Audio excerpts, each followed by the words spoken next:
सच्चिदानंद भगवान की। श्री राम जय जय राम। श्री राम जय जय राम। श्री राम जय जय राम।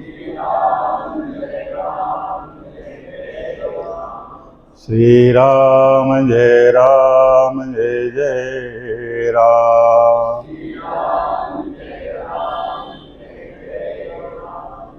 ओम। तो हम कल विचार किए थे मंगलाचरण के ऊपर। मंगलम आचरित मंगलाचरण चरण। आज श्रीमद् भगवत गीता को उपोद्घात कहा जाता है, पहले अध्याय, उस पर थोड़ा विचार करेंगे। विचार करने से पहले आप सबको चार बात सूचना देना चाहता हूँ, क्योंकि श्रीमद् भगवत गीता जीवन दर्शन है और आप सब लोग संत महात्मा और आचार्यों के पास बैठकर सुनते हैं। ये तो इससे नाच गाना जैसे ये प्रवचन नहीं है, ये स्वाध्याय है। स्व अध्ययनम स्वाध्यायम। स्व माने स्वयं अध्ययन करना है, जानना है अपने बारे में। मैं क्या हूँ, मैं कौन हूँ, कहाँ आया हूँ, हमारा धर्म क्या है, कर्तव्य क्या है, इस पर जानने के लिए आप इधर बैठे हैं। तो चार बात याद रखना है। पहले बात है थोड़ा ध्यान से सुनना। क्यों? ये तात्विक विचार है और इस विचार आपका जीवन धारा को बदल देगा। शुद्ध पवित्र विचार उत्पन्न करने के लिए ये एक दिव्य मार्ग है गीता। तो हमारे जीवन धारा को शुद्ध, पवित्र और आनंदपूर्ण करने के लिए गीता सुनना है। इसलिए थोड़ा ध्यानपूर्वक सुनना है, पहले बात। दूसरे बात है, आप सब कल मैंने यह बात कहना था, लेकिन बहुत दूर से आया है, थोड़ा शरीर अच्छा नहीं था, इसे शुरू कर दिया थोड़ा। तो आज दूसरे बात है, सब एक एक गीता पुस्तक हाथ में लेकर बैठना है।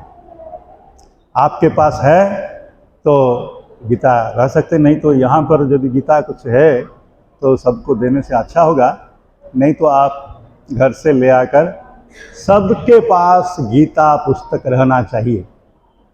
हाँ, क्योंकि हम जब उच्चारण करते हैं हमारे साथ आप भी उच्चारण करेंगे। दोनों बात है, एक उच्चारण अभ्यास करना है और अर्थ भी थोड़ा बहुत जानना है। तो ये दूसरे बात। तीसरे बात है, सब लोग एक कॉपी लेकर बैठना है, क्योंकि ये संसार है, आप सुनने से भूल जाएंगे। इतना दूर से, लगभग 3000 किलोमीटर दूर से मैं आया हूँ आप सबको कुछ ज्ञान देने के लिए। तो वो ज्ञान आप मनन नहीं करेंगे, विचार नहीं करेंगे, यहाँ ही छोड़ के चल जाएंगे। जत पठितम तत गुरुवे निवेदितम, गुरु को निवेदन करके चल जाएंगे, तो हमारे आना और आप सब सुनना, ये सब समय बर्बाद हो जाएगा। इसलिए मैं इस सबको अनुरोध करता हूँ, एक कॉपी लेकर आइए और जो बात मैं बताता हूँ उसको थोड़ा, कोई आपको अनजान हो तो लिख देना, और घर में जाकर 5 मिनट 10 मिनट आप समझ लेना चाहिए। दिन सारे आप काम में व्यस्त रहेंगे, जब लौटते हैं घर को तो खाने पीने के बाद हो, बस हाथ पैर धो के 5 मिनट बैठना है, 5-10 मिनट, और क्या सुना है स्वामी जी से। थोड़ा आपका कॉपी को थोड़ा पन्नी लौटाकर थोड़ा देखना है, 5 मिनट भी, और थोड़ा याद करना है केवल याद करना, आपका जीवन सार्थक हो जाएगा। क्षणम अपि आत्मानुसंधानम हरति पाप कोटिशः। एक क्षण आप आत्मा के अनुसंधान किया है तो सारे पाप मिट जाएगा। इसलिए ये एक दिव्य ग्रंथ है गीता, स्वयं भगवान के मुख से निर्गत हुआ है।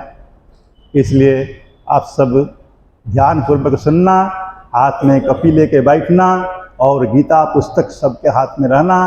3 बात है। तो चौथे है 5 मिनट समय निकाल के, रात को हो या जाने के बाद हो, तब भी 5 मिनट समय निकाल के 24 घंटा में ये बात जो कुछ सुना है उसको थोड़ा याद करना। बस ये 4 आपके लिए अनुरोध हैं। कल से सब जितने आते हैं, बस ज़्यादा नहीं चाहिए हमको। जो जिज्ञासु है, जानने के लिए चाहते हैं, मुमुक्षु है, वही आना चाहिए, नहीं तो कुछ समझ में नहीं सकते। हाँ, तो जिज्ञासु आप बैठेंगे, ध्यान से सुनेंगे और लिखेंगे, फिर पढ़ेंगे। ये है आपके लिए अनुरोध। फिर शुरू करेंगे। आचार्य जी जब हम गीता पढ़ाते थे, वो एक बात बताए हैं, गीता का पूर्वार्ध हो या उत्तरार्ध हो, मैंने 2 भाग है ना गीता में, एक श्लोक 2 भाग होता है, वो पूर्वार्ध और उत्तरार्ध। तो एक भाग पूर्वार्ध और उसका आधा भी आपका अंदर घुस गया, आत्मसात कर दिया, तो जीवन सार्थक हो जाएगा।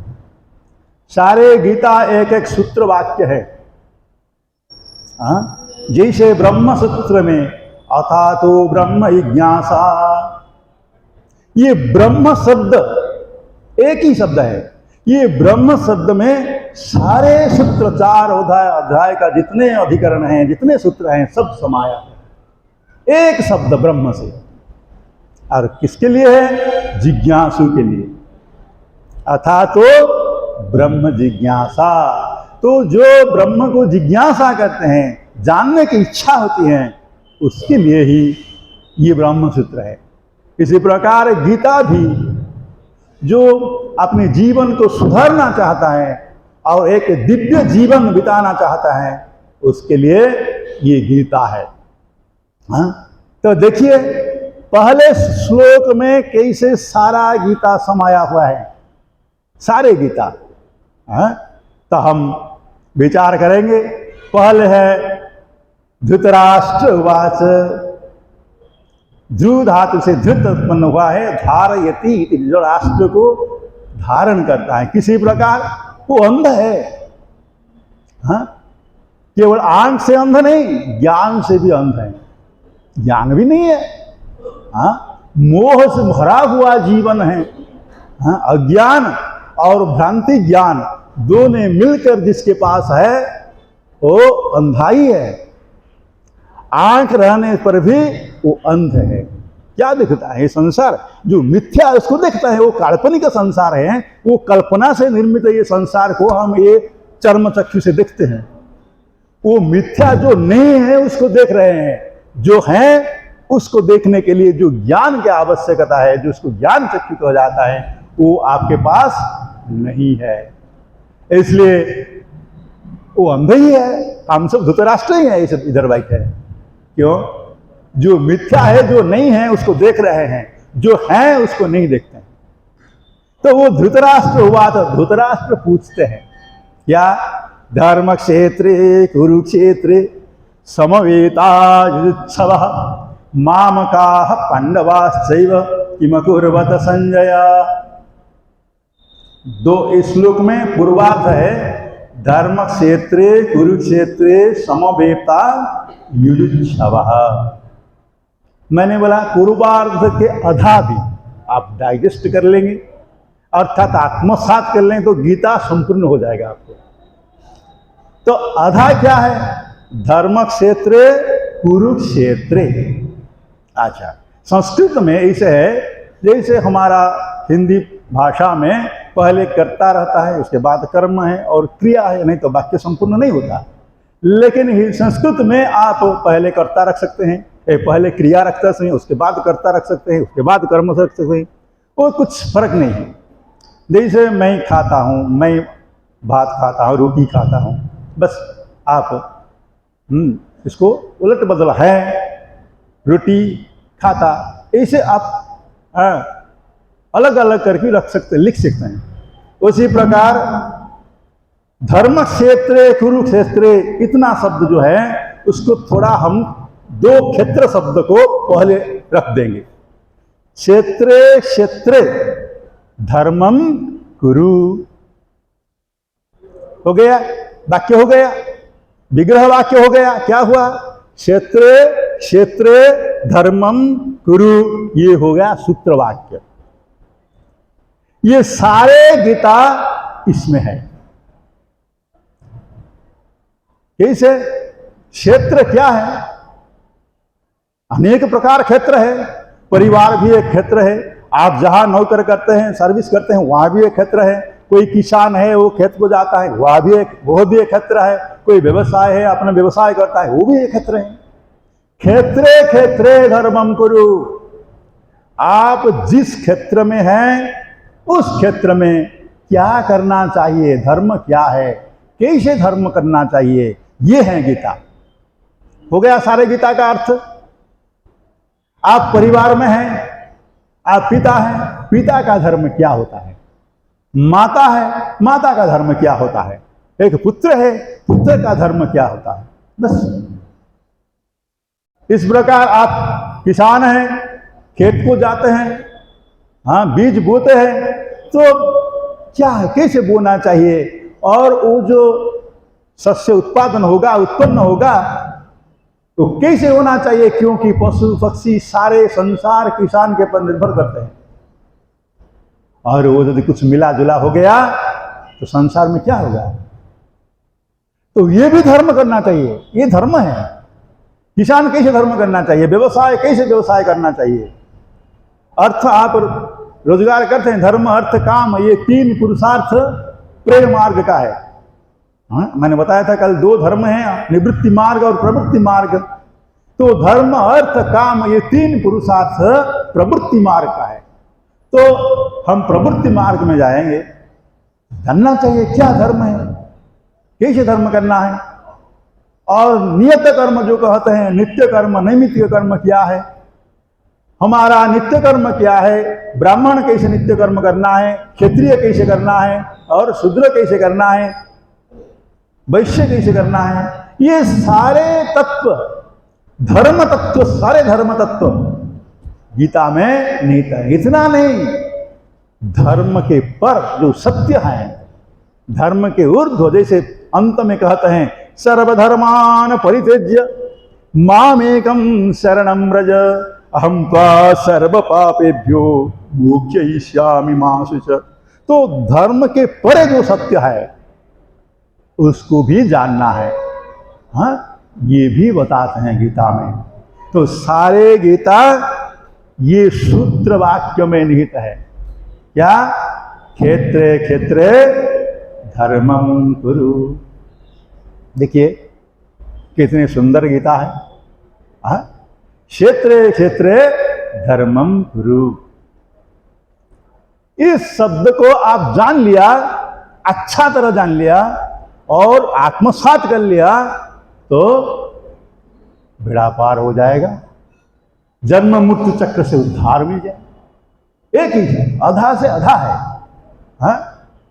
देखिए ये गीता है, इसलिए ये सारे जो गीता शास्त्र है, ये सारे गीता शास्त्र किस प्रकार धर्म को व्याख्यान करता है, हाँ, हम देखेंगे। ये झूठा धर्म एक घुस जाता है मन में, जैसे अर्जुन का मन में आया था, हमारे मन में भी ऐसे, हाँ। भगवान हमारा गीता महात्मा में बताते हैं, सर्व उपनिषदो गावो दुग्धा गोपाल नंदन पार्थो वत्सः सुधीर भुक्ता। भुक्ता कौन है? सुधीर। तो उपनिषद का सार तत्व दोहन करके गीता के रूप में भगवान देते हैं। और किसको? अर्जुन को बछड़ा करके गीता का सार, जो उपनिषद का सार देते हैं। इसलिए गीता का एक अध्याय का अंत में क्या बोलते हैं? ओम तत्सत इति श्रीमद्भगवत गीतासु उपनिषत्सु ब्रह्म विद्यायाम योग शास्त्रे श्री कृष्णार्जुन संवादे। ये सारे उपनिषद का रस है गीता। तो क्षेत्र क्षेत्रे धर्मम कुरु, यहां से गीता शुरू होता है। विचार करेंगे तो अर्जुन और एक पक्ष में पांडव और दूसरे पक्ष में कौरव, दो दल में युद्ध होने वाला है। दुर्योधन जो युद्ध का नायक है कर्ण, उनके द्रोणाचार्य उसके पास जाकर युद्ध का समाचार बताते हैं, क्या कैसे युद्ध हो रहा है। और विपरीत जो योद्धा है शत्रु पक्ष का समाचार और अपने पक्ष का समाचार बताते हैं। उस समय भगवान भी अर्जुन को सारे युद्ध क्षेत्र में कौन कौन आए हैं युद्ध करने के लिए, उसको दिखाने के लिए रथ ले जाते हैं और बीच में रख देते हैं। और अर्जुन देख रहे हैं कौन कौन युद्ध में खड़ा है। इससे गीता प्रारंभ हुआ। तो जब देख रहे हैं मोह हो गया। क्या मोह हुआ? ये मेरे पितामह हैं युद्ध करने के लिए खड़े, मेरे गुरुजी है, मेरे भाइयों खड़े हैं, मेरे सारे परिवार रिश्तेदार सब बैठे हैं युद्ध में, इसको मारने के लिए मैं खड़ा हूं। ये है मोह। मोह को धर्म मान लेते हैं। हम भी ऐसे करते हैं हमारे जीवन में। एक झूठा धर्म मन में आ जाता है। धर्म को अच्छे तरह नहीं जानने से अंदर में जो एक झूठा मिथ्या धर्म भाव आ जाता है, वो हमारे काल है। देखिए सारा संसार में धर्म को लेकर कैसे हो रहा है। धर्म क्या है वो मालूम नहीं है किसको। एक संप्रदाय, एक गोष्ठी बनाकर उसको धर्म कहते हैं। वो धर्म है क्या? हम हिंदू है, हम क्रिश्चियन है, हम मुसलमान है, एक गोष्ठी, इसको लेकर क्या है? ये धर्म नहीं है। इसको धर्म कहा जाता है क्या? धर्म तो मानव धर्म है, सनातन धर्म है, जीवन का धर्म है। कैसे जीवन हमारा शांति हो, आनंद प्राप्त हो। सत्य कभी 4-5 हो सकते हैं, एक ही सत्य होता है। सबके लिए एक सत्य है। हमारा हिंदू में कितना गोष्ठी देखो, ये वैष्णव है, ये शाक्त है, ये शैव्य है। ये सारे गोष्ठी को धर्म मान लेते हैं। ये बहुत दुख की बात है। ये धर्म नहीं है, ये एक सांप्रदायिक उपासना है। और सत्य एक ही है सबका, चाहे वैष्णव हो, चाहे शैव हो, चाहे उपासना से भेद है, भक्ति से भेद है, लेकिन सत्य में कहाँ भेद आया? सत्य तो एक ही है। तो उपासना जैसे भी हो, काल के अनुसार, युग के अनुसार उपासना बदलते जाते हैं। तो उपासना बदलता है, बदलने दो। और ये उपासना को लेकर धर्म मान लेते हैं, भक्ति को लेकर धर्म मान लेते हैं। और ये हमारा धर्म है, वो उसका धर्म है, वो धर्म नहीं है, ये ही धर्म है। अहंकार आ जाते हैं अंदर में। तो ये धर्म नहीं है। जिस प्रकार अर्जुन में धर्म भाव आ गया, किस आ गया? अरे मेरे रिश्तेदार को मैं कैसे मार सकता हूं? मारने से मेरा क्या लाभ होगा? वो सब मर जाएगा तो किसको लेकर मैंने ये राज्य पालन करेगा? क्या मिलेगा मुझे उसमें? मोह आ गया। और देखो थोड़ा शत्रु पक्ष में विचार करेंगे, भीष्म के पास क्या धर्म नहीं है? भीष्म भी धार्मिक है। द्रोण के पास धर्म नहीं है, द्रोण भी धार्मिक है। कृपाचार्य के पास धर्म नहीं है, वो भी धार्मिक है। सारे तुम धार्मिक तो हैं। हाँ? वो भी धर्म को मानकर युद्ध किया है, युद्ध में खड़ा है। सारे कौरव जितने हैं सब धर्म को मानकर खड़े हैं। यही से आप बताए क्या धर्म है उनका? भीष्म का क्या धर्म है? देखो भीष्म ने संकल्प किया मैं विवाह नहीं करूंगा। किसके लिए? माता के लिए संकल्प लिया, मैं विवाह शादी नहीं करूंगा। और बोले कि ठीक आप शादी नहीं करेंगे तो राजा हो जाएगा, तो क्या होगा? नहीं, राजा नहीं होगा। तीसरी बात है आप राजा नहीं होगे, ठीक है, तो मेरा जो पुत्र जन्म होगा वो राजा होगा, तो दूसरे शत्रु कोई राज्य आकर आक्रमण किया तो आप निरवर हो जाएंगे, तो क्या होगा? बोले नहीं, राज्य को रक्षा करना मोर धर्म है, मेरा धर्म है, इसलिए मैं राज्य को रक्षा करूंगा। 3 संकल्प लिया है, उस 3 संकल्प होकर कर रहे हैं, तो वो धर्म ही है उनका। भीष्म का ये धर्म है। द्रोण का भी धर्म है। क्या धर्म है? हाँ? द्रोण से यू विद्या बड़ा मुश्किल हो गया। द्रोणाचार्य जो किया, क्या किया? राजा के पास जाकर, जैसे हम हमारे से ट्यूशन करते हैं ना, घर में वो टीचर को बुलाकर वो आते हैं, हमारा पुत्र पौत्र आदि को पढ़ाते हैं और उसको कुछ पैसा देते हैं। हाँ? तो हमारा अधीन हो गया है ना वो शिक्षक। इतना बजे आना है, 10 मिनट लेट हो गया, हाँ जी आप 10 मिनट लेट कर दिए हैं, कल से ठीक है आना, ऐसे हम बता सकते हैं। गुरु को भी हम आदेश देते हैं। हाँ? उसी प्रकार पहले ऐसे गुरु नहीं होते। हाँ? जो शिक्षा देने वाले हैं वो जंगल में रहते हैं, किसी का कुछ नहीं लेते हैं। भिक्षा आप दान के तरफ दे सकते हैं, दान दे सकते हैं, लेकिन कोई अधिकार नहीं बता सकते उसके साथ, कोई अधिकार सुनने वाले नहीं। लेकिन द्रोण क्या किया? अज्ञान से द्रुपद के साथ युद्ध करने के लिए वो शरणागत होकर युधिष्ठिर ये दुर्योधन के पास रह गए और उनका अन्न खाया और उनका जो वाणी जो विचार है जो बताया है वो किया। तो जिसका अन्न खाते हैं उनका गुण गाना पड़ेगा, वो भी उनका धर्म है। देखो ये भी धर्म कर रहे हैं, द्रोणाचार्य अपना धर्म पालन कर रहे हैं और भीष्म भी अपना धर्म पालन कर रहे हैं, कर्ण भी अपना धर्म पालन कर रहे हैं। क्यों? देखो जब कर्ण ने इतना अपमान पाया, वो सूत पुत्र बोल के वो सूत्र है, कोई पूछा नहीं, धनुर्धारण करने के लिए भी सुजग नहीं मिला, उस समय दुर्योधन उसको लाकर एक छोटा सा राज्य सौंप दिया और वहां पर राज आसन में बैठा दिया। इतने मंगल किया। वो उनका मित्र है और मित्र का जब विपत्ति आता है, दुख आता है, उसको सहयोग करना धर्म है। तो धर्म क्या है? क्या अधर्म किया? सब अपना अपना धर्म पालन करते हैं। विचार करो थोड़ा। यही से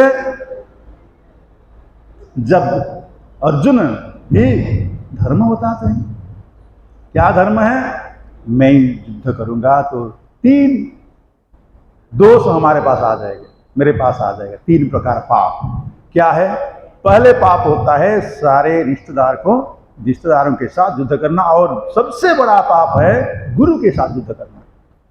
क्योंकि मुझे महावीर आख्या देने के लिए, सारा विश्व से एक श्रेष्ठ योद्धा बनाने के लिए क्या क्या नहीं किया गुरु ने। देखो कपट करके एकलव्य का अंगूठी को भी भिक्षा मांगी, क्या नहीं किया, और आज उसके साथ युद्ध में खड़ा है। ये कैसा धर्म होता है? ये धर्म नहीं है। ठीक तो बोल रहे हैं क्या? ठीक बोल रहे हैं? नहीं बोल रहे हैं? विचार करो थोड़ा। क्या मिलेगा? 12 वर्ष जंगल में भिक्षा करके जीवन बिताया, 12 साल, और उसके पहले भी कुंती के साथ घूम के भिक्षा करके ही अपना गुजरान बिताया। सारा जीवन तो जंगल में रहना हो तो आदत हो गया, अभी भी जंगल में चल जाएंगे, क्या करेंगे यहाँ पे रहकर? राज्य धारण करना और राजा होना क्या मिलेगा उससे? वो तो ठीक विचार है, क्या ठीक है? थोड़ा सा विचार करो, ये अधिक नहीं लगता, तो अच्छा धर्म विचार किया, कोई अधर्म नहीं है। हाँ, तो इसको बोलते हैं झूठा धर्म। धर्म पर हम समझते नहीं धर्म क्या है, वास्तव में धर्म क्या होता है, ये ज्ञान हमारे अभाव होते हैं। जब सत्य का ज्ञान नहीं है हमारे पास, मैं कौन हूं हम नहीं जानते हैं, तो एक झूठा मैं पैदा हो जाता है। उसका वो मैं का स्वरूप क्या है, अपने आप को पूछो। मैं जो कहता हूं मैं कौन हूं? मैं राम हूं, श्याम हूं, मधु हूं, मैं शरीर हूं या मन हूं या बुद्धि हूं या प्राण हूं, मैं क्या हूं, कौन हूं? ये एक झूठा मैं। हाँ, क्या करता है? वो बदलता रहता है। जो बदलता है वो क्या मैं हूं? बार बार बदलता रहता है, अपने स्वरूप को बदला देता है, क्योंकि अपना स्वरूप का ज्ञान नहीं है उसके पास। तो वो जो धर्म है, जो स्वरूप का ज्ञान नहीं होता, वो धर्म अधर्म नहीं जान सकता। इसलिए कहा जाता है सूत्रीय ब्रह्मनिष्ठ गुरु के पास बैठकर ज्ञान सुनना है, धर्म के बारे में जानना है, धर्म क्या होता है। तो आत्मज्ञान विमूढ़ा, जिसके पास आत्मज्ञान नहीं है, वो झूठा मुंह को लेकर जो धर्म कल्पना करते हैं, वो धर्म एक काल्पनिक है, ये व्यर्थ है, और वो दुख का कारण है। इसलिए पहले ये झूठा मुंह कैसे उसका राज्य विस्तार कर रहा है उसको जानना चाहिए। तो अर्जुन में 3 विचार आ गया। पहले विचार आ गया कि मैंने रिश्तेदार को मार के हत्या करके जीवन यापन करना नहीं चाहता हूं। दूसरे बात आया, मानो मैं युद्ध कर लेता हूं, मैं मार दिया तो परिणाम क्या होगा? तो सारे पुरुष लोग सब मर जाएंगे, तो स्त्रियों क्या होगा? स्त्रियों का अवस्था क्या होगा? तो वो सब वर्ण संकर पैदा करेंगे, क्योंकि दूसरे पति को मान लेंगे, हाँ, दूसरे विवाह कर लेंगे। तो कोई कर लिया दूसरी बार, तो उसका संतान जो होगा वो वर्ण संकर हो जाएगा। उसका कारण कौन बनेगा? मैं ही उसका कारण हूं। तो ये तीसरे दोष है। और तीसरे है जो रक्त रंजित राज्य है, रक्त रंजित राज्य कहते हैं। जैसे अशोक, आप इतिहास में जानते हैं, सम्राट थे, वो युद्ध करने के बाद मन में इस भावना आ गया, ये रक्त रंजित राज्य को प्राप्त करके क्या मिला मुझे?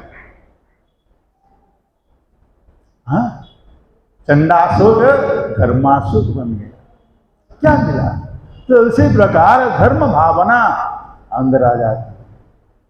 तो क्या करना है कि राज्य को प्राप्त करके वो संपत्ति मेरे क्या होगा? इस प्रकार भावना से अर्जुन बहुत परेशान हो गए। तो क्या हुआ उसका शरीर में अवस्था क्या हुआ? तो सिर घूमने लगा और रोमांच हो गया, शरीर में एक कंपन आ गया। ये सब क्यों भाई? ये कंपन क्यों आता है? ये सिर घूमना उसका मतलब क्या है? आजकल तो हाई बीपी हो गया वो, इसलिए ये होता है, भय हो गया। क्यों? आप तो धार्मिक विचार कर रहे हैं, तो भय क्यों आया फिर? देखो, जहां धर्म है वहां भय नहीं होता। भय कहां से आ गया? भय आया है ना, कुछ में कुछ दोष है। दोष नहीं है तो भय कैसे आएगा? है, तो भय से कंपने लगी, हाथ से वो धनुर्बाण गिर गए। तो भगवान देखते हैं, अरे ये भय कहां से आया? हाँ? आपके अंदर वैराग्य आया है वो तो ठीक है, वैराग्य आना तो अच्छा है, विवेक जागृत होना तो अच्छा है, लेकिन विवेक जहां है, वैराग्य जहां है, वह कहां पे आता है? भय का प्रश्न ही नहीं। अभयम वैराग्यम, जहां वैराग्य होते हैं वहां अभय होना चाहिए, निर्भीक होना चाहिए। वो डरते क्यों बता? तो डर है, भय है, तो आपके पास कुछ दोष है, अब नहीं जानते हैं क्या दोष है हमारे पास। थोड़ा अंतर्मुखी होकर देखना चाहिए। हम जो विचार करते हैं वो विचार क्या ठीक है? ना सोचते एक प्रकार, बोलते एक प्रकार, और अंदर विचार अभी हृदय में एक विचार और गुप्त सुप्त रूप से रहा है। ये तीन भिन्न हैं। बाह्य मन में जो विचार होता है वो अलग होता है, और बुद्धि के अंदर, हृदय के अंदर जो विचार है वो अलग होता है, और वाणी जो बोलते हैं वो भी अलग होता है। ये तीन जब अलग अलग हो गया तो क्या होता है? डर आ जाता है, भय आ जाता है। इसलिए गुरु और शिष्य मिलकर भगवान को प्रार्थना करते हैं। आज मंगलाचरण में मैंने बोला, वांग में मनसी प्रतिष्ठिता, मनो में वाची प्रतिष्ठितम। हे भगवान, मेरा वाणी जो बोलता हूं, ये वाणी मन में प्रतिष्ठित हो, और मन में जो सोच रहा हूं वो वाणी में प्रतिष्ठित हो। तो दोनों एक साथ एक प्रकार के एक आधार पर स्थित हो गया तो आपका जीवन कल्याण हो जाएगा। और दो में जो भिन्न हो गया, मानो कुछ भेद आ गया, तो भय उत्पन्न होता है। जो बोल रहा है अर्जुन, वो उसका अंदर का बात नहीं है। क्यों? अंदर का बात होता तो पहले ही युद्ध नहीं करता, चल जाता है। वो 1 साल तक एकांत वास करना क्या जरूरत था? वो भगवान को बोलता है, नहीं स्वामी महाराज, हम तो 12 साल तक ऐसे भिक्षा करके जीवन बिताया, और कितने आयु है उतने तक ऐसे भिक्षा करके सन्यासी जीवन बिता दें। 1 साल तक आप अज्ञात वास करके रहना क्यों जरूरत थी? और उसके बाद फिर कितने 1 महीना तक चलता रहा, युद्ध होगा नहीं होगा, है? भगवान को भेजना, हाँ? और सत्याग्रह भी नहीं देने के लिए दुर्योधन बोला, ये सब झंझट चुप जाता है पहले ही। तो पहले क्यों वैराग्य नहीं आया आपके मन में?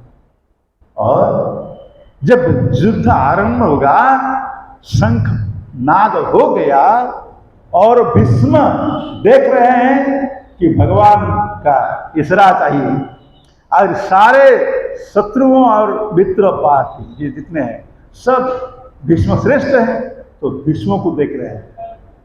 वो पहले धनु टंकार करने से युद्ध प्रारंभ हुआ, और वो बोलते हैं मैं क्यों, हाँ युद्ध पहले शुरू करूंगा, बस भगवान का इशारा, भगवान जब आरंभ करो ऐसे कह देते हैं तो मैं युद्ध शुरू करूँ। तो दोनों पक्ष में भगवान को देख रहे हैं, क्या कर रही है भगवान, क्यों नहीं युद्ध प्रारंभ करने के लिए बोल रहे हैं? लेकिन भगवान अर्जुन को शिक्षा देने के लिए लगे। ऐसे एक समय था, तो विचार की तो क्या त्रुटि रह गया अर्जुन के साथ, हाँ? तो उस पर हम गीता में विचार करेंगे। दूसरे अध्याय से हम प्रारंभ करेंगे। तो आपके पास गीता है तो थोड़ा उच्चारण करना है, उसके बाद विचार करो। ओम श्री परमात्मने नमः। अथ द्वितीयोऽध्यायः। संजय उवाच तं तथा कृपयाविष्टमश्रुपूर्णाकुलेक्षणम्। अच्छा, गीता वही नहीं तो कल से लेकर आ विषिदन्तमिदं वाक्यम् उवाच मधुसूदन। श्री भगवान उवाच कुतस्त्वाकस्मलम् इदं विषमे समुपस्थितम् अनाद्यदृष्टमास्वर्गम् आकीर्तिं करमर्जुन। क्लैब्यमास्मगमः पार्थ नैतत्तुपपद्यते क्षुद्रं हृदय दौर्बल्यं त्यक्त्वा तिष्ठ परन्तप। तो संजय कहते हैं धृतराष्ट्र क्या कहते हैं? तं तथा कृपया विष्णु अश्रुपूर्णाकुलेक्षणं विषिदन्तमिदं वाक्यम उवाच मधुसूदन। दुख से म्रियमाण अर्जुन, विषिदंतम विषाद से भरा हुआ चित्त और अश्रुपूर्ण आंख से आंसू भरना, ये सब वैराग्य में नहीं आते। आंसू पूर्ण आकुल व्यस्त विव्रत दिखाई पड़ता है, आकुल है, भय है अंदर। और इस रूप को देखकर अर्जुन का ये विषाद दुख देखते हुए कृपाल भगवान वाणी भूलने लगे। क्या बोले? कुतस्त्वाकस्मलमिदं विषमे समुपस्थितम्।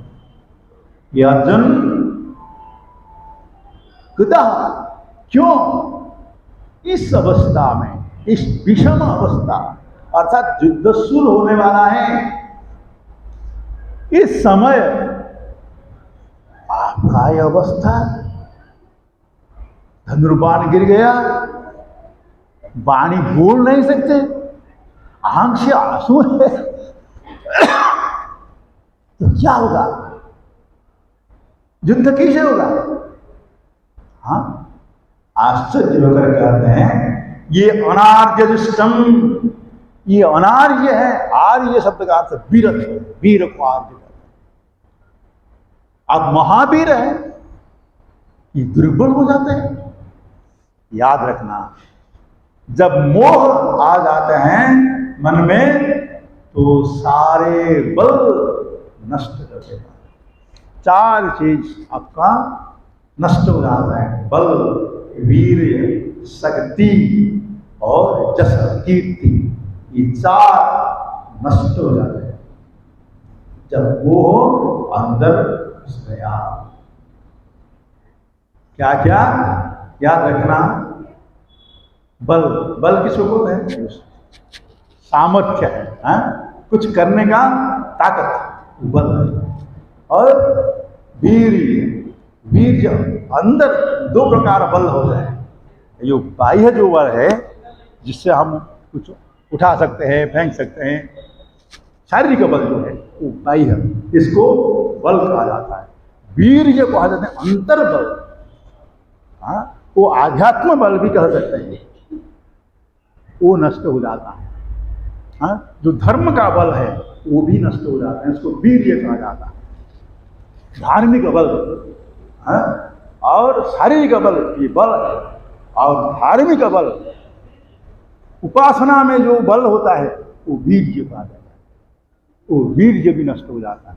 और तेज, तेज को कहते हैं आध्यात्म बल। शांत चित्त से जो आत्मानुसंधान करते हैं योगी लोग, वैराग्य से जो तेज आता है वो तेज है। और मोह आ गया तो वो तेज भी नष्ट हो जाता है। वीर्य, बल और तेज, ये तीन को नष्ट करने वाला है मोह। और चौथा कौन से? जस, कीर्ति। आपका जस भी नष्ट हो जाता है। तो भगवान कहते हैं हे अर्जुन, अनार्यम वीरत्व, बल कहाँ गया? वीर्य कहाँ गया? धार्मिक बल नहीं है आपके पास, और शारीरिक बल भी क्षीण हो गया है। इतना बड़ा योद्धा है, जो शंकर जी के साथ युद्ध करके परास्त करके पाशुपत अस्त्र पाया है, इसी प्रकार बल धारण करने वाला अर्जुन, कहां गया आपका बल, कहां गया आपका वीर्य, धार्मिक शक्ति, धार्मिक बल। महाभारत में आता है जब अर्जुन और पंच पांडव सब मिलके आ रहे थे जंगल से, कहाँ, द्रौपदी का स्वयंवर के लिए। स्वयंवर होता था उस समय, स्वयंवर के उपस्थित होने के लिए आ रहे थे। उस समय एक सरोवर के पास आ रहे थे। उस समय क्या हुआ, अंगारक नामक एक गंधर्व वो पत्नियां को लेकर उस जल क्रीड़ा कर रहे थे वहां पर। तो वो सारे पत्नियां, तो लग्न होना हमारा शास्त्रीय विधान नहीं है, तो वस्त्र वहां पर रख के अंदर पूरा उलग्न होके बस क्रीड़ा कर रहे थे। तो देखा है कोई आ रहा है, रात समय है। तो अंगारक उसका स्वामी को बोले, महाराज जो कोई आ रहे हैं उसको थोड़ा बंद करो ना। हम क्या करें? तो वो जाकर रुका पंच पांडव को, बोले ओ जी आप उधर रास्ता में जाओ, यहाँ नहीं, यहाँ थोड़ा हमारा जल क्रीड़ा चल रहा है, आप अलग रास्ता में जा सकते हैं। तो बोले अलग रास्ता में जाने से बहुत विलंब हो जाएगा, लेट हो जाएगा, हमारे समय नहीं है, सुबह सुबह पहुंचना है वहां पर स्वयंवर पे, तो इधर ही आओ। तो बोले नहीं जाना, नहीं छोड़ूंगा आपको। ऐसे परस्पर वार्तालाप होते होते युद्ध हो गया। तो अंगारक और अर्जुन के साथ युद्ध हुआ। तो गंधर्व लोग के इतना ताकत है, वो बल प्राप्त है। देखिए रावण सारे स्वर्गपुर और सब विजय कर लिया, लेकिन गंधर्व लोग को नहीं गया। क्यों? गंधर्व लोग का एक वर प्राप्त है, वहां पर जो जाएगा अथा बल नष्ट हो जाएगा, उनके पास चल जाएगा। और गंधर्व लोग भी दूसरे कोई लोग को नहीं जा सकते स्वर्गपुर व्यतीत, क्योंकि वो आने से उसका सारे बल खत्म हो जाएगा, नहीं तो वो अहंकारी हो जाएंगे, सारा संसार को राजत्व करने लगेंगे। इसलिए ब्रह्मा जी ने बोले आप दूसरे कोई लोग को जाएंगे तो आपका आधा बल नष्ट हो जाएगा बस। लेकिन वो आप रात में जा सकते हैं, दिन में नहीं। तो रात में आप जा सकते हैं, और रात में आपका जैसे रिद्धि सिद्धियां हैं वो रह सकते, रह गया, लेकिन दिन में नहीं। ये वर प्राप्त था। तो अंगारक जब युद्ध किया, युद्ध करते करते अर्जुन से परास्त हो गया और गिर गया, मूर्छित हो गया। तो सारे पत्नियां रोने लगी और प्रार्थना करने लगी, ये भगवान कि कृपा करके हमारे पति को जीवन दान दे। तो मृत्यु संजीवनी अस्त्र के द्वारा अंत मूर्छा से जगाया। तो कहने का मतलब ये है, तो सारे पत्नियां पूछते हैं आपके साथ तो सारे रीति सिद्धियां हैं, आप तो अर्जुन का आधा बल ला सकते हैं, लेकिन क्यों आप युद्ध में परास्त हो गए? क्या कमी है आपसे? वो अंगारक कुछ गंधर्व कहते हैं, तो एक बात है, मैं ऐसे मतवाल हो गया था काम में, तो मुझे कोई मंत्र याद नहीं आया, एक बात है। और दूसरी बात है, अर्जुन बड़ा ब्रह्मचारी है, वो ब्रह्मचारी है, संयमी है, और वो संयमता के बल से मुझे परास्त कर दिया। वो महान संयमी है, इतना संयमी और बलशाली वैराग्यवान अर्जुन, आज तुम्हारे बल कहां गया? कहां गया आपका बल? देखो वो क्या नहीं कर सकते, वो ज्ञान और भ्रांति ज्ञान जब मिल जाते हैं, मोह उपस्थित हो जाता है, तो ये मोह मृत्यु है, भगवान शंकराचार्य भगवान विवेक चूड़ामणि में कहते हैं मृत्यु क्या है? मोह महामृत्यु। मृत्यु नाम के कोई वस्तु संसार में नहीं है। झूठी है ये मृत्यु। किसका मृत्यु होता है बताओ? मृत्यु किसका होता है?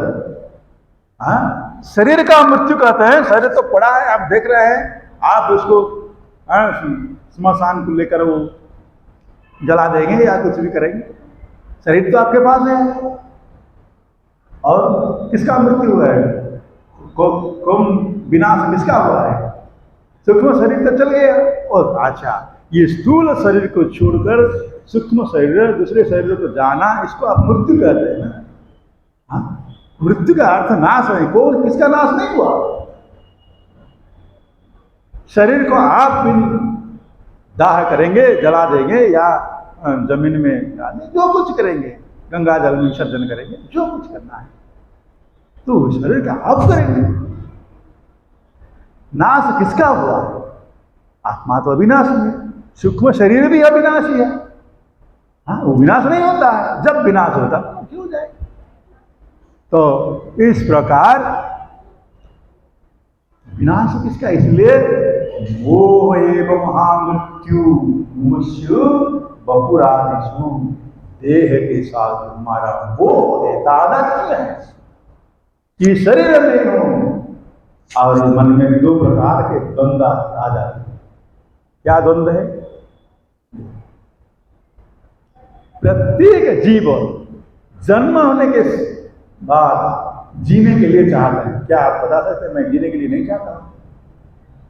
कोई भी नहीं कर सकता। सब जीने के लिए चाहते हैं। हाँ? मरने के लिए नहीं चाहते, लेकिन मरना जरूर। मृत्यु तो ध्रुव है, निश्चित है, आएगा कब ना कब। अच्छा, ये द्वंद्व हो गया ना। एक हम जीने के लिए चाहते हैं, मरने के लिए नहीं चाहते। दूसरे देखते हैं सब मरते हैं, तो मन में जो द्वंद्व आ गया, मरने की इच्छा नहीं है और जीने की इच्छा है, मरने का भय है। इसका नाम मोह। जीने की इच्छा है और मरने का भय। ये दोनों एक साथ नहीं रह सकता। ये द्वंद्व बना देता है, और ये द्वंद्व मोह है, और ये मोह विनाश का कारण। तो आज अर्जुन के मन में जो मोह आ गया, इतना बलशाली, देखो, जो गंधर्व के साथ युद्ध करके भी विजय लाभ किया था, शंकर भगवान के साथ युद्ध करके विजय लाभ किया था, इसे बलवान, और इंद्र के साथ भी युद्ध करके विजय लाभ किया, वो आज कंपन आ गया शरीर में, रोमांच हो गया, बात नहीं कर सकता, धनुर को उठा नहीं सकता, धनुर को भी उठा नहीं सकता, इतना निर्बल। ये वो क्या नहीं किया?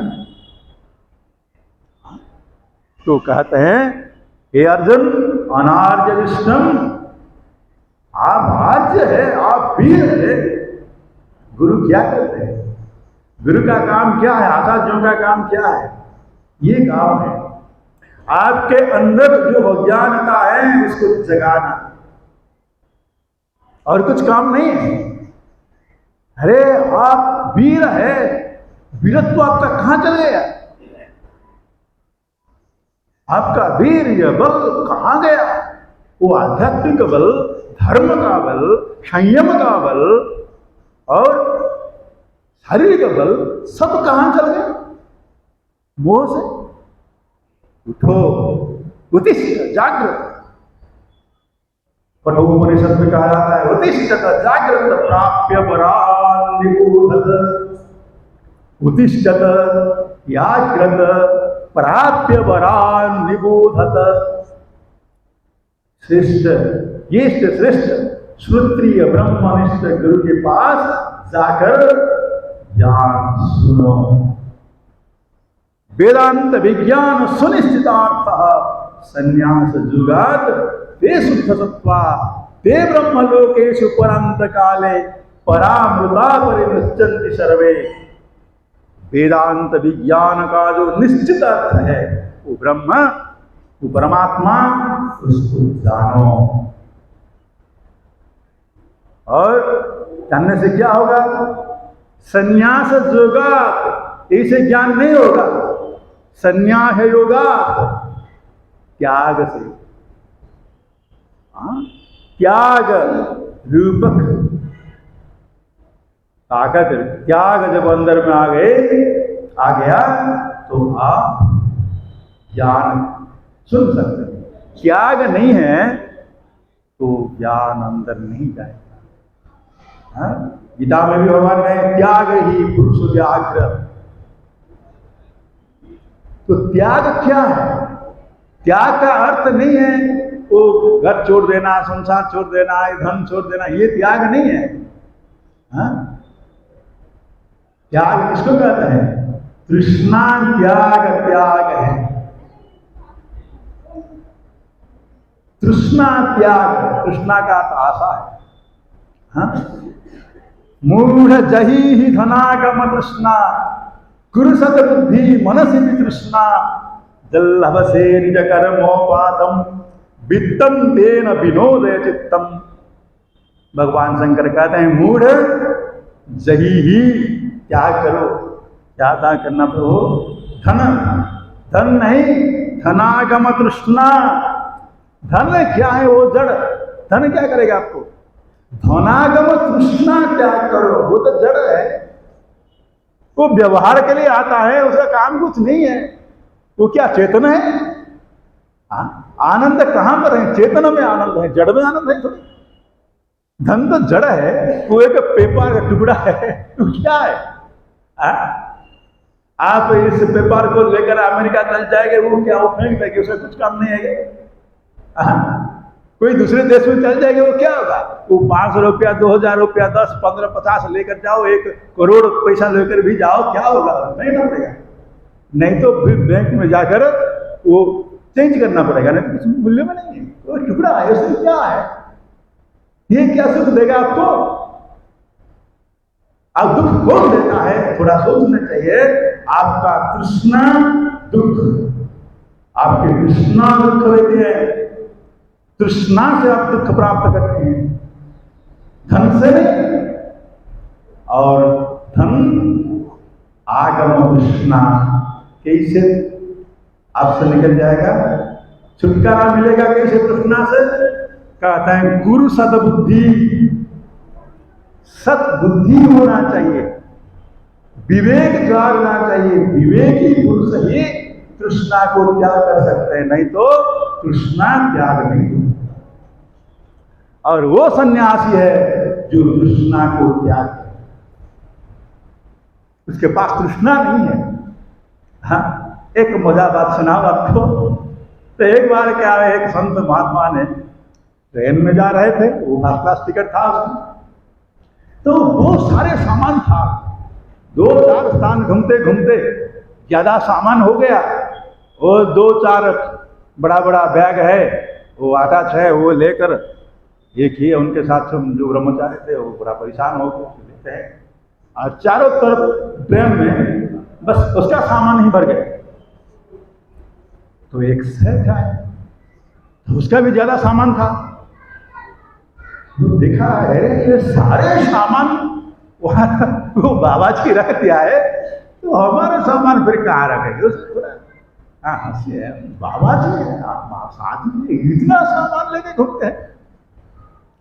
कुछ नहीं बोले, साधु हंस दिया, कुछ नहीं बोला। और उनको थोड़ा ब्रह्मचारी के बोले उसका सामान थोड़ा रख दीजिए। कहाँ कहाँ पर वो तो विचार करके कुछ नहीं, स्थान निकल और वहाँ रख दीजिए। तो वो ब्रह्मचारी ने उसको मदद करके उसका सामान में यथास्थान में रख दिया। तो मन में एक संदेह आया, ये साधु है या गृहस्थ से भी ज्यादा सामान ले रहे हैं, कैसे साधु? तो ट्रेन तो चलती रही ट्रेन। एक स्थान पर रह गया, ज़्यादा समय तक रह गया। वहाँ कुछ स्टेशन नहीं है, इसे बीच बीच में रह जाती है ट्रेन, तो वहाँ कुछ जंगल है और कुछ नहीं है, फिर रह गई ट्रेन। तो इस बीच में वो सेठ के साथ महात्माओं का था दोस्ती बन गई। तो वो दोनों बोले चलो थोड़ा नीचे बैठ कर हवा खाएं। नीचे बैठ गए, 10-15 मिनट बैठ गए, घंटा बैठ गए, ट्रेन छूटते नहीं, बस छुट्टी नहीं वहां आए। तब इस समय ट्रेन थोड़ा हॉर्न दिया, तो जब ट्रेन का हॉर्न सुनाई पड़े तो सेठ जी चक्कर मुझे जाना है। अरे थोड़ा बैठो ना, ट्रेन जाने दो, इतना सुंदर हवा क्या मिलेगा हमको। ये भगवान का कितने सुंदर देन देखे, दुखिया लता कितनी सुंदर है, और यहाँ आनंद लो। हम तो यहाँ बैठ गया, तो मैं नहीं जाना, आप जाइए। तो ये ट्रेन छोड़ दिया है, इतना सामान है वो मन में भय है, तो वो दौड़ के आ गए संत को छोड़ कर। फिर ट्रेन चल गया, तो बीच में वो दूसरे बगी में जाकर वो फिर आए, तो बैठ गए। और सेठ ने बोले अच्छा साधु और गृहस्थ में क्या अंतर आप समझाए क्या? बोले क्या अंतर है?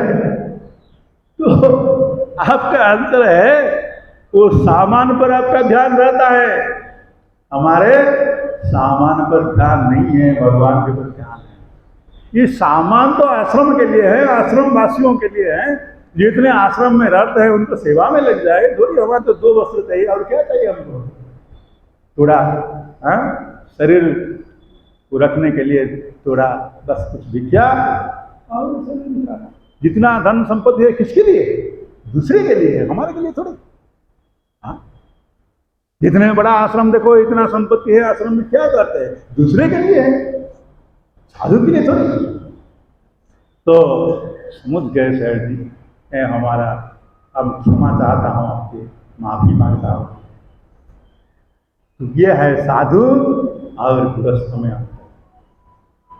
तो भगवान कहते हैं अर्जुन अनाद्यदिष्टम अस्वर्गम, देखो आप तो एक से अनाद्य है, विरक्त तो चल गया कहा, फिर अस्वर्गम स्वर्ग प्राप्ति भी नहीं होगा। क्यों प्रभु, मैं तो धर्म के बात कर रहा हूं, मैं तो कोई अधर्म बात नहीं किया। रिश्तेदार को मारना, गुरु को मारना, गुरु के साथ युद्ध करना क्या धर्म है? आप कहते हैं अस्वर्ग, स्वर्गपुर आपके लिए बंद है, आप स्वर्ग भी नहीं जा सकते, क्या हो गया? तो बोलता है देखो आप धर्म के बारे में कुछ भी नहीं जानते। क्षत्रिय का धर्म क्या है? एक क्षत्रिय राजा न्यायवान राजा है, तो उसका पिता भी जब भूल किया है, कोई राष्ट्र का अनिष्ट किया है, तो उसको भी दंड देना का अधिकार है। एक राजा उसका पिता को भी दंड देगा, पुत्र को भी दंड देगा। क्यों? वो न्याय है। वो कोई पाप किया है, अधर्म किया है, राष्ट्र का अहित किया है, उसको तो दंड देना राजा का कर्तव्य है। कोई भी हो, पिता हो, माता हो, बंधु हो, सखा हो, तो कर्तव्य है राजा का। आपका कर्तव्य छोड़ के जंगल जाना चाहते हैं? हाँ ठीक है, धर्म अधर्म सब छोड़ के बस सत्य को अन्वेषण के लिए जाना, ये भी शास्त्र बताता है, ठीक है, लेकिन आपके पास इसे अधिकार नहीं है। आप अधिकारी पुरुष है, ज्ञान के लिए आपके पास अधिकार है, तो भय कहां से आया? भीरुता कहां से आया? ये भीरुता ज्ञान का लक्षण नहीं है, जिज्ञासु का लक्षण नहीं है। इसलिए आपके पास ना धर्म है, ना ज्ञान के लिए जिज्ञासा है, तो क्या होगा आपको? विचार करो धर्म क्या है। हमारे अंदर में ऐसे मोह आ जाते हैं कभी कभी, ये हमारा पिता है, वो हमारे माता है, कोई अन्याय करते हैं तो नहीं नहीं नहीं, वो माता है, पिता है, वो पुत्र है। हाँ, 2 परिवार में अच्छा आपस में पड़ोसी के साथ झगड़ा कर लेते हैं आप, हाँ मेरा पुत्र को मार दिया, उसको मार दिया। एक बच्चा है, दो बच्चे के लिए माता पिता सब झगड़े करते हैं, कहते हैं ये मेरा धर्म है, मेरा पुत्र को रक्षा करना, मेरा पुत्र के का सपक्ष लेना है, हमारा कर्तव्य है, ये कर्तव्य है। अरे छोटे बच्चा है, किसी किसको आके थोड़ा ध्यान से देखना है, थोड़ा ध्यान से विचार करना है। लेकिन हमारा मोह, हमारा पुत्र मोह इतना मोह है तो झगड़ा करना। किसका पुत्र दारू पीता है, मद्यपी है, और आकर जबरदस्त माता जी के पास पैसा ले जाता है, माता जी दे देते हैं मोह से। हाँ इतना मोहित हो जाते हैं पुत्र के पर, ये न्याय अन्याय अच्छा भूल क्या है, ठीक क्या है, भूल क्या है, कुछ भी नहीं रखते हैं। कहते हैं ये बड़ा धर्म है, पुत्र को पालन करना, पुत्र को सुरक्षा करना धर्म है। ऐसे जो झूठा धर्म अज्ञान है जीव के अंदर, मोह को धर्म मान लेते हैं, आसक्ति को धर्म मान लेते हैं जीव, तो यहां पर भगवान कहते हैं आसक्ति स्वर्गपुर भी आपको बंद हो जाएगा, ना स्वर्ग जा सकते हैं ना इधर भी अच्छे तरह जी सकते हैं। क्यों? आपका बल, वीर्य, तेज सब तो खत्म हो गया है, मोह सबको खा लिया। हाँ काम क्रोधश्च लोभश्च देहे तिष्ठन्ति तस्कराः ज्ञान रत्न उपहाराय तस्मा जागृत जागृत। ये ज्ञान रूप रत्न को हरण कर लेते हैं काम क्रोध, ये तृष्णा आशा, आशये वर्धते लोके आशये बद्धते लोके कर्मणा बहु चिंतयत आयु क्षीणम न जानाति। ये आशा में सब वर्धित है, आयु क्षीण हो जा रहा है, नहीं जानते। इस प्रकार हे अर्जुन थोड़ा सोचो, विचार करो। आपके लिए स्वर्गपुर भी रास्ता बंद है, और यहां पर आपका बल, वीर्य, शक्ति, तेज सारे नष्ट होने वाला है। और तीसरे क्या होता है? अकीर्तिम कर्म अर्जुन, हे अर्जुन कीर्तिमान भूमंडल, ये भूमंडल में, इस संसार में आपका जो कीर्ति चारों तरफ फैल रहा है, शंकर जी के साथ युद्ध करके पाशुपत अस्त्र प्राप्त किया और गंधर्व के साथ युद्ध करके विजय लाभ किया, और भीष्म द्रोण के साथ भी, भीष्म द्रोण जी से जो था है उसको भी पराजित कर दिया। जब एकांतवास किए थे, वो खत्म होने वाला है, उस समय भीष्म द्रोण सारे युद्ध करने के लिए आए थे, महाभारत में वर्णना किए गए हैं। तो अर्जुन ने सबको परास्त कर दिया। इतना बल है, इतना ताकत है धर्म के बल पर। भीष्म जी के महान योद्धा है, उसको कोई परास्त कर सकता है? क्यों परास्त किया? किस बल से परास्त किया? जैसे रावण ने पूछा था, हे भगवान मुझे आप परास्त किया है, मुझे मारने के लिए तैयार है, मैंने मरने के तैयार हूं, किस बल से आप मुझे मारा? कौन सा बल आपके पास है? ज्ञान है, मैं तो 4 वेद का ज्ञाता है, धार्मिक पुरुष है, क्या मेरे स्वभाव है बल के साथ हमारा? आप तो बल भी नहीं है आपके पास, है क्या है? किस शक्ति से आप मुझे मारा? भगवान कहते हैं रामचंद्र जी, सत्संग के द्वारा, सत्संग जो शक्ति, संतों का जो आशीर्वाद है, वो आशीर्वाद रूप बल से मैंने मारा। और आपका जो बल, वीर्य, शक्ति है, वो कहां गया? अधर्म से चल गया। अहंकार सारे बल को नष्ट कर दिया, सारे ज्ञान को नष्ट कर दिया। तो ये अहंकार सबको नष्ट कर डालता। तो भगवान कहते हैं, हे अर्जुन अकीर्तिम कर्म अर्जुन, आपका जो कीर्ति है भूमंडल में व्याप्त है, वो भी नष्ट हो जाएगा। सब कहने लगेंगे वो क्या है, अर्जुन इतना बड़ा वीर है, वो डर के भाग गया। ये क्या अच्छा लगेगा आपको सुनने से? हाँ, तो सारे बल, वीर्य, शक्ति, कीर्ति, यश सब नष्ट हो जाएगा और स्वर्ग प्राप्ति भी नहीं होगा। इस प्रकार आपके मन में ही से कस्मलम, ये पाप विचार कैसे आया, ये दोषयुक्त विचार कहां से आया, थोड़ा विचार करो। हाँ, तो समय हो गया है, सारे दोस्त गया, तो हम यहाँ पर विचार रखेंगे। कल फिर धीरे धीरे विचार बढ़ेगा। तो भगवान शंकर भगवान ने भाष्य प्रारंभ किया दूसरे अध्याय का 11वां श्लोक से, असत्यानन्म सूत्रस्थम प्रज्ञावादम सभा। तो सुंदर विचार आएगा कल। और मैंने जो 4 बात किया कहा है पहले, याद रख के कल आत्मिक कॉपी लेकर आना और गीता पुस्तक थोड़ा थोड़ा जिसके संभव है, जिसके पास संभव है, कुछ विचार आने से थोड़ा थोड़ा लिखना अच्छा है।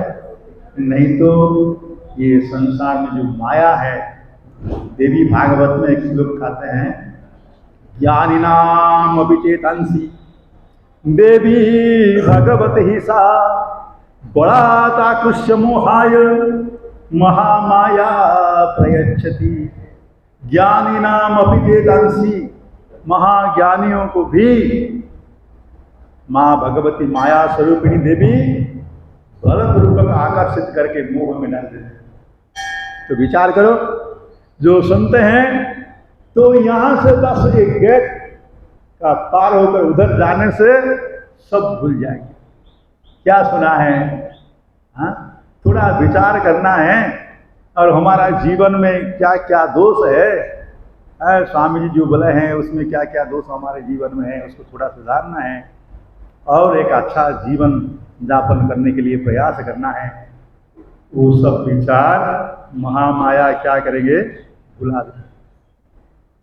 इसलिए अंतिम में आप सबको फिर अनुरोध करता हूँ, आप सब घर में पहुँचते ही आपके काम में लग जाइए, लेकिन रात को भी जब भी आप समय मिले 5 मिनट हो, क्या क्या सुना है और हमारे जीवन में आज का विचार में क्या प्रभाव डाला है, क्या करना है हमको, थोड़ा सा विचार कीजिए। बस 5 मिनट, ज़्यादा मैं नहीं बोलता हूँ, कहीं समय नहीं है, समय का अभाव है, तो 5 मिनट भी आप विचार करके आपका जीवन को सुधारें और अपना आत्मा कल्याण करें। भगवान आप सबको शक्ति, सामर्थ्य, बल प्रदान करें। इस विचार से हमारा अंदर में जो गुरु की कृपा से जितना विचार आया है वो श्री गुरु के चरण में अर्पण करता हूँ। ओम पूर्णमदः पूर्णमिदं पूर्णात् पूर्णमुदच्यते पूर्णस्य पूर्णमादाय पूर्णमेवावशिष्यते। ओम शांति शांति शांति।